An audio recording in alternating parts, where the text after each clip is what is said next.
Hello everyone, welcome to my channel. In this video I'm gonna be showing you how to build a countdown timer for Sketchware applications. So I'm gonna show you the app here, pretty much how the result is gonna look. So pretty much like that. Just ignore the upper part of this app. We're gonna be working just here on the button and the 0. So as I push the button, as you can see, 4, 3, 2, 1, and 0, right? That's a countdown that you can utilize for many different things. After the countdown is done, you can, start other activities, in the same application. So I'm going to show you how I build this code together here. This mode. Alright, just as I say, please ignore everything from here and up. I was working on something else. So here we have the number 5. It's a text view 1, and then the button is called the button number 2. So the button on event create, you can see the code right here. This is how I figured the code together. And you can see right there. And to get all this code, to be able to build this code, you're gonna need to create an integer variable here, and add variable a number. So I created number 5 here, as you can see. I call it 5. That one variable is the one I was using. Ignore the other ones. And I also added here in component up in the upper right in components, I added a timer. So you can go here in the plus on the bottom right and go to timer and add the timer. You can name it anything you want. So I call it timer. So let's go back here. On view, as you can see, now we have our timer. We are in component here. We have all the controls for the timer. And here we have our variable 5, right? Okay. So as you can see, this app, I started the app with the text view 1 to set text on blank. This is to clean anything that was written in there before. So because before I had it like this, right? And when the countdown was over, it got to 0, and then if I push the button again, it will start another countdown besides that 0. So you were looking at 2 numbers now on the screen, the 0 and the other countdown going on. So to avoid that, every time you push the button, you start with this here. The test field goes blank, and then it starts to here set number, which is here in variables. Here's the control, set number, right? Set number 5 to 5. I gave it a value of 5. You can give it any value you want right there. You just tap on it, right? And to add the 5, the variable, you just tap on it too. And then after that, I put the timer. The timer control is here in the component, this one right here. And it says timer, and then you select the timer that you got, from the components, and I call it timer. So there it is, timer after 1000 milliseconds. For every 1000 milliseconds, which equals 1 second, right? Number 5 decrease 1. So every second is gonna be decreasing 1 unit.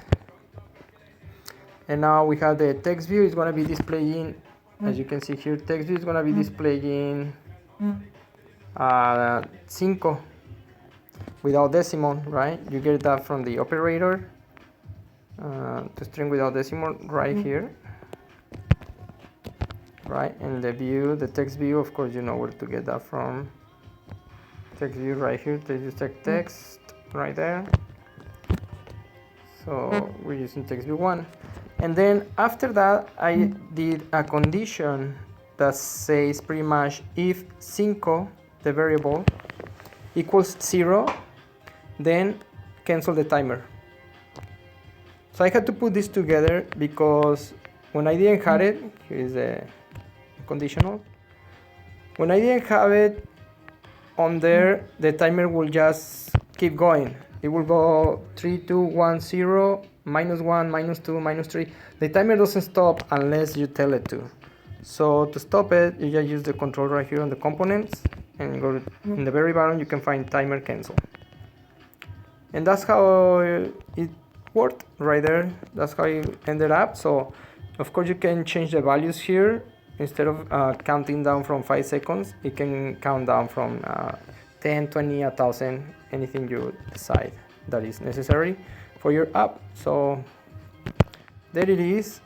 I use this same code here on event create, on activity create. So as soon as you open the app, the timer runs.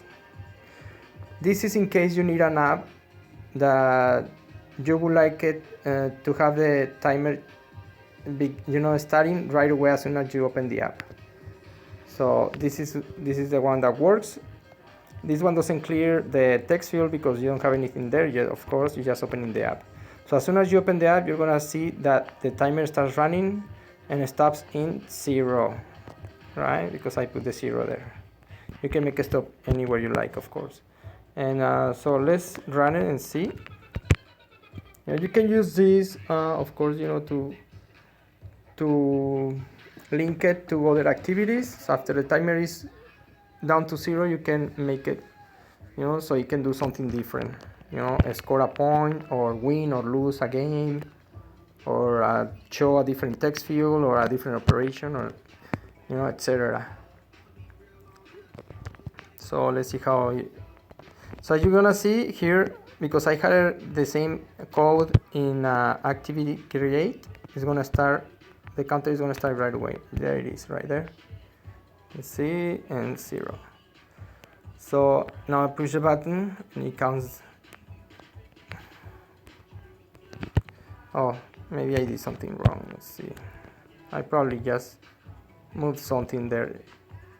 Yeah, the timer needs to be, this needs to be, oh, hold on. I messed up the numbers a little bit here. I mean the order. This one goes inside there. There it is. That's how it's gonna go, okay? There it is. Let's compile again. So if you like this video, if it's gonna help you, click a like or subscribe if you like. I have other videos and I'm gonna be working on another stuff, and I'm gonna show you a small app right here that I did, that I'm gonna be showing you in the next video how I did it, and I'm gonna show you the code and everything. It's like it's kind of like a game. I'll show it to you in a minute. So here it is, countdown. Okay, so there it is. Now you push the button, it starts counting down also. So it starts off from the number 4 because the number 5 doesn't show up. It doesn't show up because it's counting the 5th second and goes to the 4, 3, 2. So if you wanted to show the 5, then you start on the second 6, So there it is. And let me show you the other app I'm gonna be showing you in the next video, because I'm still working on it. This app pretty much gives you a random number here in these 2 boxes. I set it up so it can give you a random number from 1 to 100 each box. And then you add them up and type it right here in this edit text box in the bottom. And after you type it, the timer kicks in and it shows you the addition right there where the 81 is. All right, let's try it so you can see what I mean. So 11 plus 63, we have 74, right? I type it and there is the result and I win, because my result matches the one in the box right there on top. Let's try it again. So as I push the button, you're gonna notice that the text field where I typed the 74 is gonna be cleared out also. And I'm working on other things and I'll show it to you later in the next video, but here it goes again. Let's do it together if you like. Let's add these numbers. That's easy, 83. But you can increase the difficulty of this game, right? Of course, you can make it so it can show you a lot of numbers. Instead of 1 to 100, it can show you like from 1 to 1,000,000, and the random number is gonna be in the thousands, right? From 1 to 1,000 is gonna be like in the hundreds, so that will make it a little more interesting. So there you have it, right?